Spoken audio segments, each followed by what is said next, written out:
La tesis se intitula Niños, doncellitas y muchachos ante la aplicación de la justicia, en la provincia de Tlaxcala de 1750 a 1810. Este, pues bien, la inquietud de este trabajo el, el, es, o el planteamiento de este trabajo reside en que se hizo una revisión historiográfica bueno, a la historia, a los trabajos que se han realizado sobre la historia de la infancia en México y notamos que en esas investigaciones, bueno, pues había ciertos vacíos con relación a las investigaciones de los niños, ¿no? Entonces, a partir de ahí es que surge la inquietud por hacer este trabajo, pero abordando a los niños desde una perspectiva diferente, no en forma periférica, sino basándonos en el niño en su propia esencia, ¿sí? Eh, También nos dimos cuenta, bueno, me di cuenta, que a pesar de que actualmente hay instituciones que se preocupan y que han estado trabajando por el bienestar y la procuración del cuidado de los infantes, no tenemos antecedentes históricos de esas instituciones y ello representa un problema para poder realizar trabajos de investigación debido a que las fuentes primarias son escasas. Entonces, yo me di a la tarea de buscar a estos niños en otras fuentes y poder traerlos a este primer plano en su esencia misma, ¿sí? Esa es una de las, ese es el planteamiento del problema.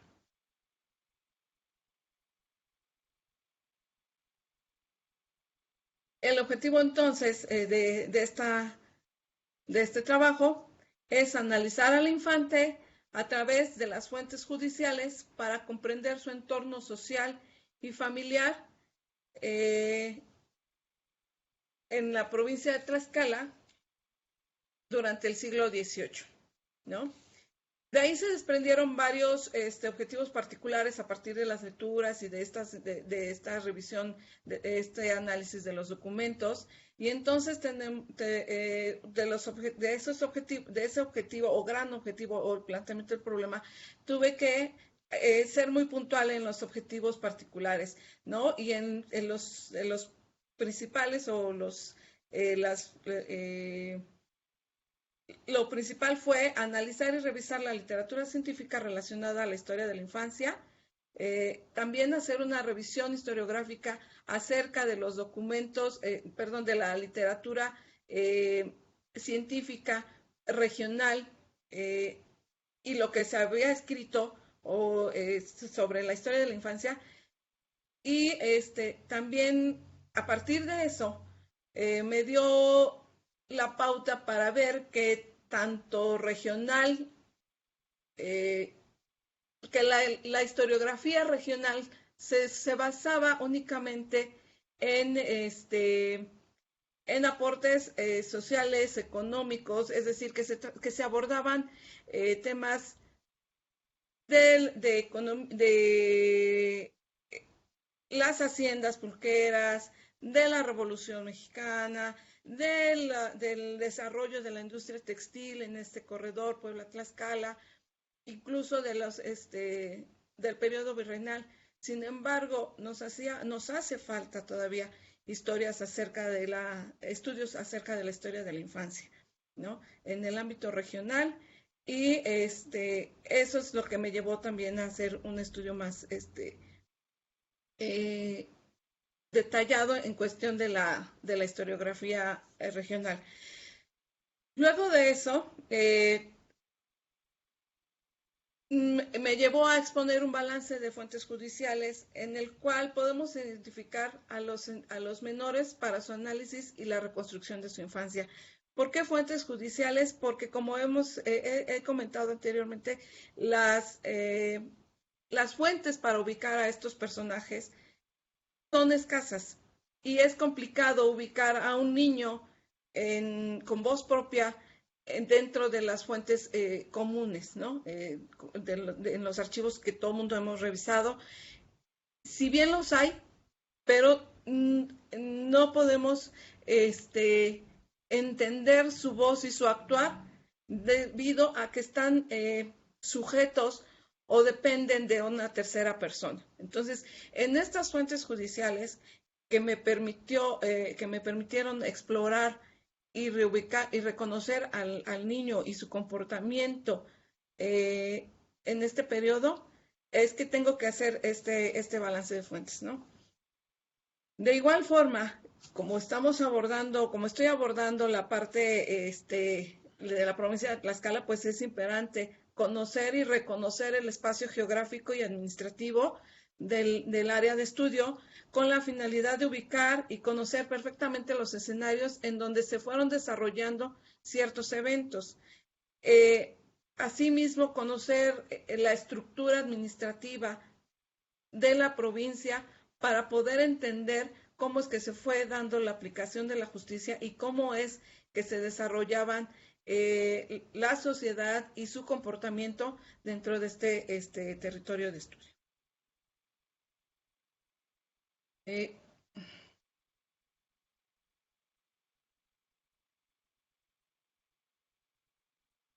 También los elementos que, otro de los objetivos es mostrar los elementos que normaron la conducta de los individuos, más bien de las instituciones que se encargaron de difundir los cánones para seguir de acuerdo al orden moral, el comportamiento para ser gentes de bien y de razón. Es decir, bajo qué premisas, bajo qué estructura mental, digamos, se tenían que dirigir o que comportar las personas para que estos tuvieran una conducta decente, ¿sí? Y cómo normarla y cómo no caer en desviaciones para no cometer algún delito. También, de igual forma, las instituciones, fue importante analizar las instituciones encargadas de impartir justicia, tanto a nivel judicial como eclesiástico, y entender la estructura de los tribunales de justicia, así como las sentencias y los castigos que se aplicaban a quienes transgredían la ley, ¿no? Otro de los objetivos también fue conocer la composición de las familias, en específico de las personas, de los niños que fueron sujetos de algún evento violento y su entorno social. Así como las formas de convivencia y destacar el lugar de los niños en estos entornos, ¿no? Sobre todo, enfatizar en que el lugar de los infantes, en tanto social, en el ámbito social como en el ámbito familiar, estaba sujeto a su capacidad productiva. Entonces, eso es una cuestión muy importante porque de ahí dependen de ahí se desprenden muchas de las situaciones por las que los niños atravesaron y tuvieron un desenlace hasta cierto punto fatal, ¿no?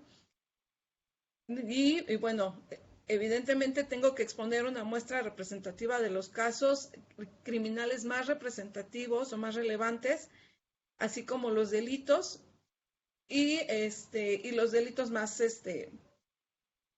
frecuentes, ¿no? Que son la violación, el estupro y el homicidio. Estos tres delitos fueron la constante que se presentó o que yo noté en mis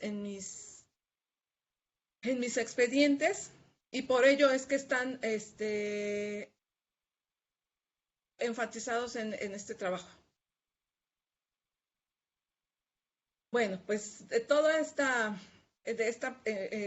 este trabajo la hipótesis que yo sostengo es que la etapa infantil fue un periodo muy breve y el tránsito y el tránsito a la adultez temprana dependía justamente de su capacidad productiva. Siempre estuvo sujeta a su capacidad productiva y que también la violencia ejercida contra los infantes fue pues parte de la falta de conocimiento de la sociedad para tratar a los niños de diferente manera, más bien para entenderlos. Su tratamiento y su crianza fue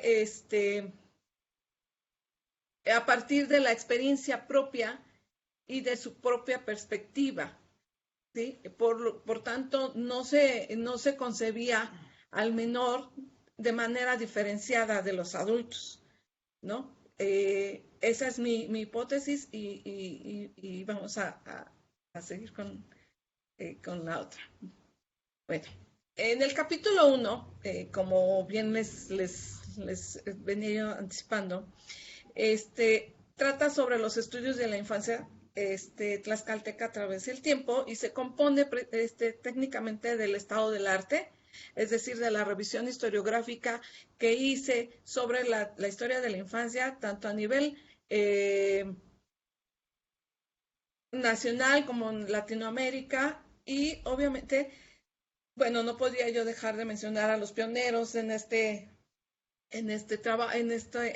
área, que son Philippe Ariès, Lloyd de Maus, Linda Pollock, ¿no? Y en esta revisión historiográfica, los primeros estudios de estos pioneros fueron a partir de un análisis o perspectiva psicogenética. En tanto, para la historiografía de la infancia en México, se realizaron los estudios pero en torno al niño, es decir, sí se considera el niño, pero en torno a él, es decir, desde las instancias, desde la historia de la educación, desde otros ámbitos, y poco se consideró o se ha venido considerando al niño como un sujeto de acción propio historial y que puede generar sus propias fuentes y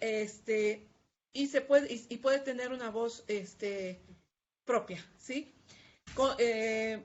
También en la cuestión de la historiografía de Tlaxcala o de la región de Tlaxcala, nos encontramos de la misma forma con estudios muy generales sobre la conformación del espacio, sobre lo que ya les venía comentando anteriormente, sobre los estudios del virreinato, de tipo económico, social, movimientos revolucionarios, movimientos sociales, el auge de las fábricas textiles, las haciendas pulqueras, pero no tenemos estudios más profundos o más abundantes en lo que esperaremos con respecto a la historia de la vida cotidiana. No hay no hay estudios sobre la historia de los infantes o sobre historia de la infancia, y eso nos permite que esta investigación pues sea relevante, ¿no? En tanto,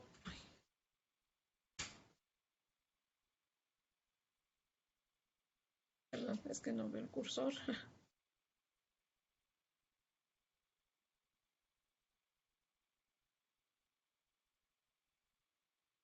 Ay, creo que me salté, no logro ver el cursor. Ay, perdón. Aquí está. Igualmente, bueno, pues presento aquí en este primer capítulo el balance de fuentes primarias, con el cual se busca recrear la figura del infante y mostrar las particularidades de los niños. Aquí quiero destacar que la importancia de las fuentes judiciales es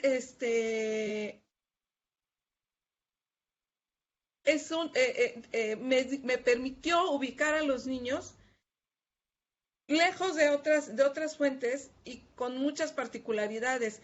aquí quiero exponer un poquito lo que nos dice Arlette Farge al momento de analizar este tipo de fuentes, porque ella nos dice que en este tipo de documentos encontramos al ser humano en su esencia misma, con todas sus, con todos sus sentimientos al descubierto, y ahí es a donde entonces podemos desvelar la figura del infante.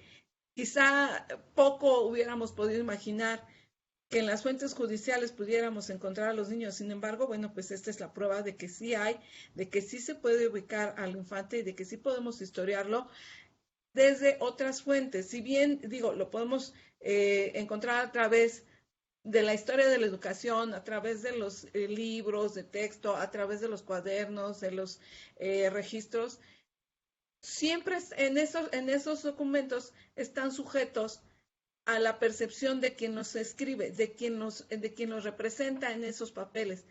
En estos tienen voz propia. A partir de que aparecen, ya sea como víctimas o como victimarios, ellos tienen una presencia propia, única y original, ¿sí?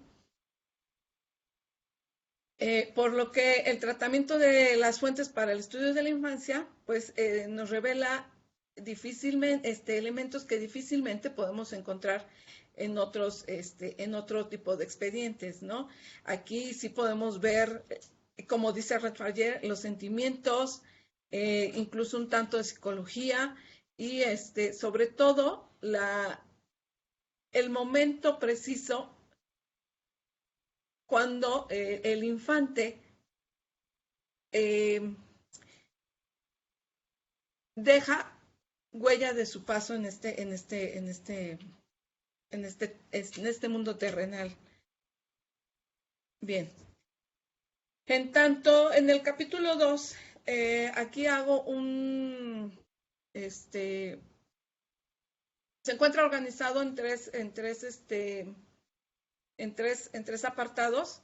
En el primero hago hago un estudio sobre la fisonomía geográfica del área de estudio, sobre la región, cómo está conformado, cómo se fue estructurando de manera geográfica, porque esto nos va a permitir comprender el escenario en que se fueron desarrollando los eventos en los que los niños fueron violentados, ¿no? La segunda es la conformación de los pueblos de indios, que a partir de esa conformación y de entender su estructura administrativa, también podemos entender cómo es que se fue dando la impartición de justicia, ¿sí? Y la tercera es sobre los cambios propiciados durante el gobierno borbónico. Esta parte es muy importante porque a pesar de todos los cambios que se fueron dando en este periodo, hubo puntos muy específicos en los que no tuvimos, en los que las reformas borbónicas no tuvieron incidencia, ¿sí? Entonces, en la primera parte, como bien les decía, la conformación del territorio tlaxcalteca, podemos analizar cómo estaba dividido o cómo estaba conformado territorialmente, y tenemos que estaba ubicado en 4 señoríos, ¿no? Y esa estructura la conservó durante mucho tiempo, hasta que incluso pasadito la primera década del siglo XIX, ¿no? Se conservó esa estructura, y eso mantenía de cierta forma un orden en el territorio, un orden administrativo en el territorio y una organización, ¿sí? Entonces, esa parte es muy importante destacarla, porque a partir de esa ubicación de los 4 señores de Tlaxcala, podemos también ubicar los lugares en los que se fueron desarrollando nuestros eventos. Finalmente, bueno, otra de las divisiones o administrativas que se fueron dando fue a partir del obispado, de la división eclesiástica, a partir de los obispados. Este es un mapa del obispado de Puebla de finales del siglo XVIII más o menos. Bueno, aquí están muy chiquitas la imagen, pero sí podemos ver qué tanto y cuántos lugares abarcaba el obispado de Puebla, y en ese obispado estaba comprendido Tlaxcala, ¿no? Los cambios derivados de las reformas borbónicas fueron significativos con respecto a la cuestión administrativa, política y económica.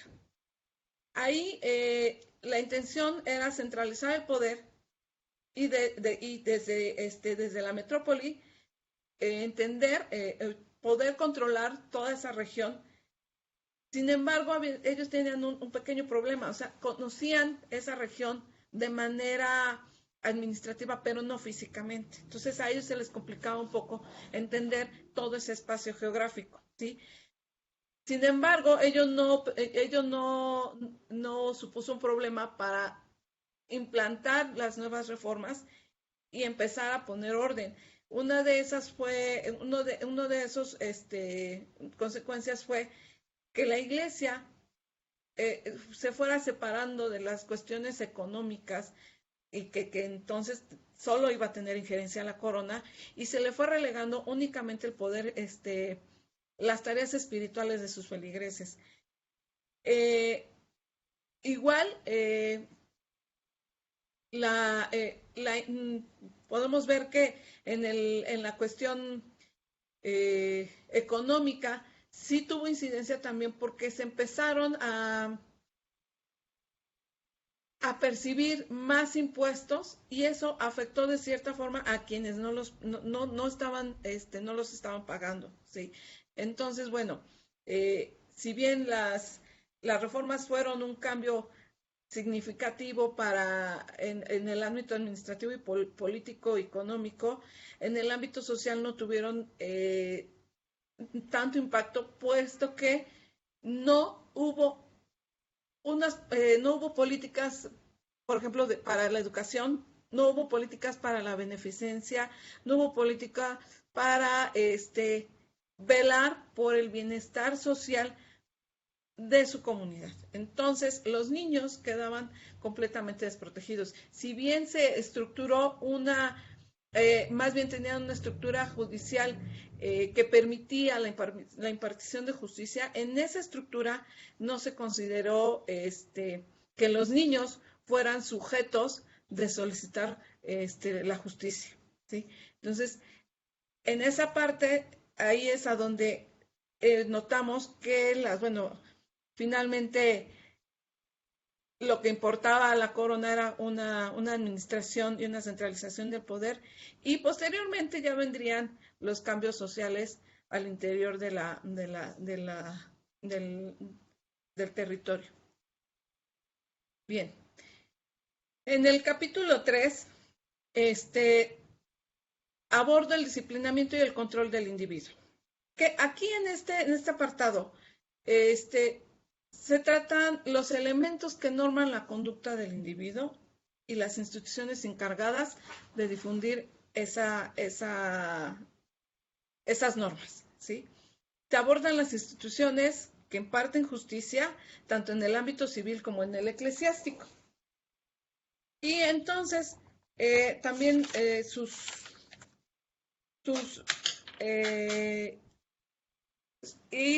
así como las sentencias y los castigos, ¿sí?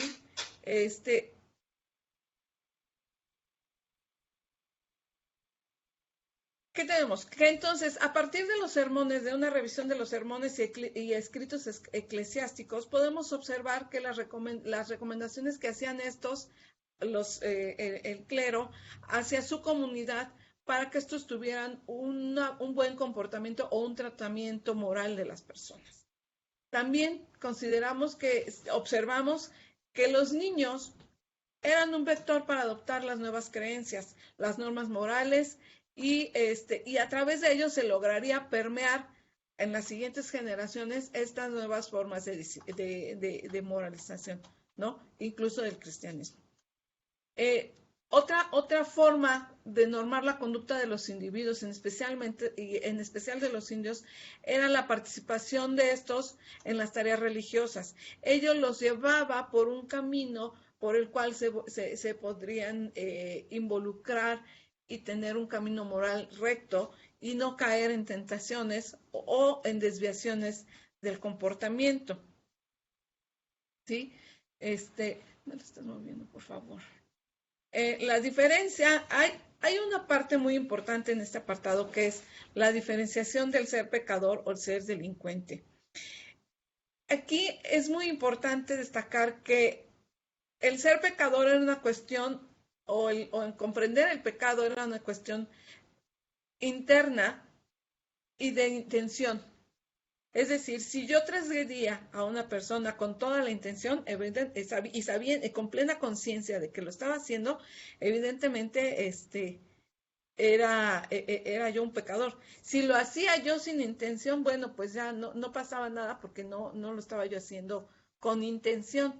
Ahora, la delincuencia o los delitos que se cometían, igualmente, dependían en cierta forma de la intención con las que cada individuo lo llegaba a ejercer.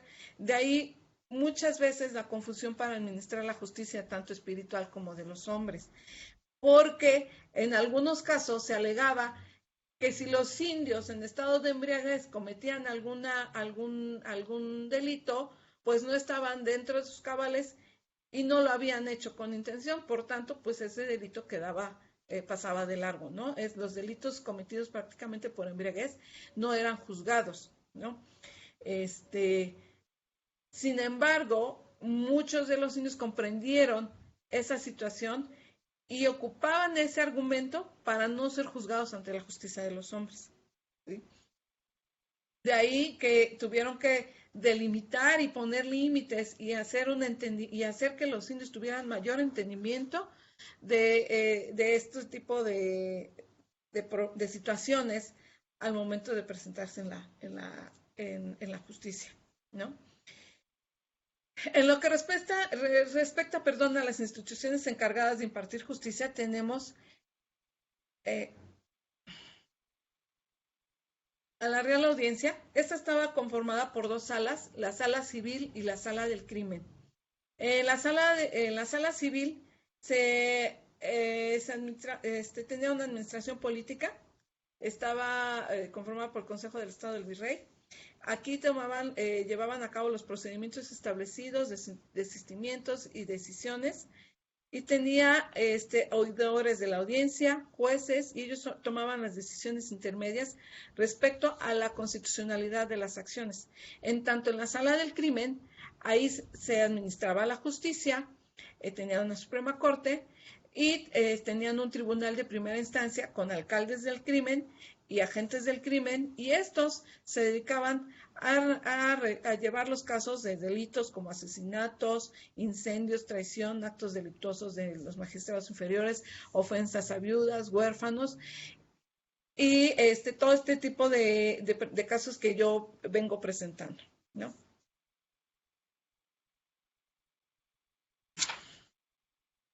También otro de los tribunales que tenemos es el Juzgado General de Indias, en el que estaba el virrey, tenía su asesor, tenía sus secretarios, y estos eran de Cámara y de Gobierno.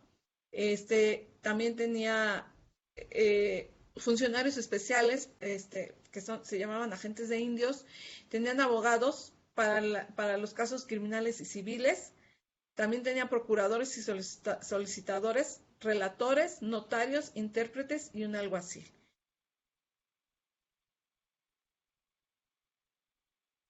Para que los casos que se llevaban en los tribunales locales, antes de llegar a estos tribunales, los casos o las denuncias que los indios realizaban tenían que estar sujetos a una revisión primero local.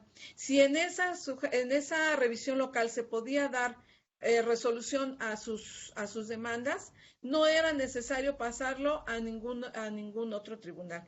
la indicación era de que los casos se resolvieran de manera local y si estos tenían más complicaciones, bueno, entonces pasarlos a las instancias superiores, ¿no? Por ello, encontramos, por ejemplo, en nuestros casos que siempre se manda a llamar al teniente o se manda a llamar al a la autoridad en el momento y entonces nuestros casos, todos los casos que presentamos, se resuelven en la instancia local, porque es ahí a donde primero se hacen todas las indagaciones, se hacen las declaratorias, se hace la descripción del caso y se da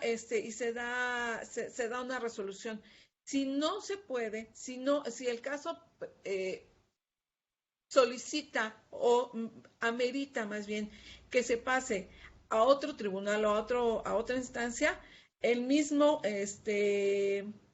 teniente, en este caso gobernador, es quien remite el caso a la instancia superior. ¿Sí? También tenemos el tribunal para indios y es que les estaba yo comentando. Bueno, en el capítulo 4 tenemos la composición social de los pueblos de indios de la provincia de Tlaxcala. Aquí se da cuenta de la conformación y el carácter y las características de las familias de los actores de esta investigación. ¿Sí? Se analizan las relaciones filiales de convivencia familiares y de convivencia al interior de estas, manifestando quiénes son los integrantes que tienen mayor autoridad dentro de su núcleo familiar. De igual forma, hago un examen de las relaciones entre los niños y el resto de su familia y su comunidad, así como las formas de crianza y su educación. Esto me permitió conocer cómo era ser niño durante este periodo y sobre todo comenzar a dibujar la imagen de estos niños o de la infancia a mediados del siglo XVIII en Tlaxcala. Desafortunadamente no tenemos estudios, sí podemos delinear cómo era ser niño en el siglo XIX o cómo nos han permitido otros trabajos a través de sus estudios y de sus propias representaciones podemos darnos una idea de cómo eran los niños o qué era o cómo era el tratamiento hacia ellos. Sin embargo, para el siglo XVIII no los tenemos. Y bueno, con este análisis me permite entonces delinear la figura de la infancia o de los niños en el siglo XVIII a mediados en Tlaxcala. ¿Sí? En este apartado hago una aproximación a la composición social de las familias y el lugar que los niños ocupan en su entorno. ¿Sí? Como bien les decía yo, analizamos las formas de convivencia entre los integrantes y el rol que cada uno desarrollaba dentro de su entorno familiar. Esta parte es importante porque observamos que el padre siempre era el que imperaba, el que tenía el rol de proveedor y de protector. En tanto la madre era la que se dedicaba a las labores del hogar, a la educación y la crianza. Y los niños en este rol eran pues poco mencionados hasta que alcanzaban un grado hasta que se podían valerse por sí solos, que era más o menos como entre los 5 y los 6 años, y a partir de entonces ellos ya empezaban a ocupar un lugar dentro de esta estructura. ¿Por qué? Porque ya podían empezar a realizar actividades simples como mandados, como tareas domésticas. Y a medida de que iban creciendo, estos niños se iban insertando más en las actividades productivas del hogar, incluso hasta volverse proveedores. En algunos de los casos, tenemos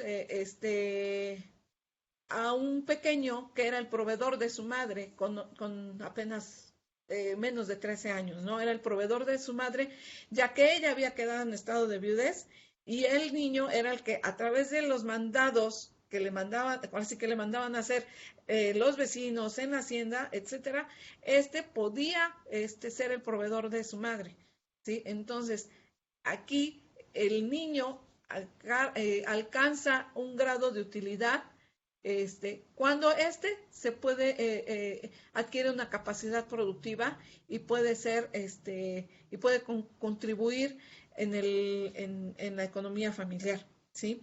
Teresita, le vamos a pedir que vaya cerrando. Quedan Sí, 5 minutos sí, para doctora, terminar claro con que su sí. presentación. Sí, Gracias. sí. Entonces, la percepción del niño podemos entenderla que estuvo basada en la visión adultocéntrica para sus formas de crianza, es decir, que los adultos, a partir de nuestra perspectiva, de nuestra perspectiva y de nuestra visión, es cómo vamos a ir tratando a los menores. Con esto quiere decir que en ese momento se tenía poco entendimiento del cuidado y de las particularidades de cada menor o de cada niño, lo que llevó a ejercer dentro de las formas de crianza métodos de disciplina bastante duros y rigurosos que rayaban justamente en los golpes, en los castigos, como parte de la vida cotidiana, y esto fue aceptado y normalizado dentro del estándar educativo y disciplinario. Sin embargo, nos da cuenta de que pues nos hace falta una sensibilización del tratamiento de los niños, ¿sí? Aquí tenemos unas tablas de las composiciones de las familias y de los elementos que podemos destacar a través de los expedientes, como la edad, si eran el estado civil, la calidad étnica, si eran solteros, casados y los oficios, ¿no? Y bueno, en el capítulo 5 se expone precisamente los casos de nuestros niños que fueron vulnerados y que fueron violentados, ¿sí? De lo cual podemos destacar que la violencia fue algo normalizado y fue parte como endémica del periodo, y que, bueno, se reafirma que la percepción adultocéntrica era la que permeaba y la que sigue permeando hasta, pues igual hasta nuestros días, ¿no? Los tipos de delitos que más se cometieron en perjuicio de los menores fue la violación, el estupro y el homicidio. También en este trabajo, bueno, en este capítulo analizamos las causas y las consecuencias del por qué los agresores desviaron su conducta y se volvieron justamente delincuentes, ¿no? O sea, hay situaciones que los pusieron al límite y los llevaron a esas situaciones, pero también encontramos que parte de eso fue el beneficio propio, fue el instinto primitivo y y el desconocimiento o la falta de sensibilidad para educar a los menores, ¿no? Bueno, y finalmente tenemos que esta investigación pretende contribuir a no solo, más bien pretende contribuir a un mejor tratamiento del cuidado de los niños y del mejor entendimiento de la infancia, ¿sí? Esta investigación, vuelvo a repetir, se basó en fuentes de tipo criminal, en donde pude encontrar al niño y ponerlo en el primer plano y presentarlo como un sujeto de acción y no como un sujeto en el que en torno a él se podría reconstruir lo que los niños representaban, ¿sí? También con todo esto que está descrito en la tesis, se muestra que los adultos seguimos teniendo una falta de entendimiento y conciencia de las necesidades y particularidades que los niños necesitan, ¿no? Y que aparte, bueno, pues con todo y que hay instituciones ahora que se ocupan, sigue habiendo casos de infanticidios, de violaciones, de homicidios, y que desafortunadamente a 300 años de distancia, el tratamiento de los niños sigue siendo el mismo. El cuidado y la crianza de los hijos sigue estando sujeta a una experiencia empírica, porque no tenemos un manual de cómo cuidar a los hijos o de cómo educarlos. Siempre lo aplicamos en función de nuestra experiencia y de nuestro conocimiento empírico. Si bien la incidencia en cuestiones de violencia han disminuido, no deja de estar presente. Y más en estos momentos, ¿no? En donde todo está tan expuesto y tienen tanta información, ¿no? Vemos que las mismas situaciones que se presentaron a mediados del siglo XVIII se vuelven a presentar en nuestros días. ¿Por qué? Porque son los familiares más cercanos los que irrumpen la vida de los menores, porque es la mamá la que castiga, porque es el papá el que golpea, porque somos los padres los que en determinado momento arrojamos a los hijos a la calle para la vida sin ningún tipo de experiencia, ¿no? Entonces, y una parte muy importante que pude destacar en este trabajo, bueno, que puedo destacar en este trabajo es que el amor filial estuvo representado, el amor filial, es decir, de padres a hijos, estuvo representado de diferentes formas, ¿sí? Anteriormente, el amor filial se representaba con muestras de respeto y de obediencia. Hoy, nuestras formas de demostrar el amor son tan efusivas y son tan expuestas que nos pareciera o que nos parece tan seco la forma en que se representaba el amor antiguamente, ¿no? O sea, y no es que no los quisieran, como en algún momento se llegó a decir que las madres no querían a sus hijos, no, sí los querían, pero de diferente, la representación de ese cariño, de ese amor, era muy diferente a las formas que hoy conocemos.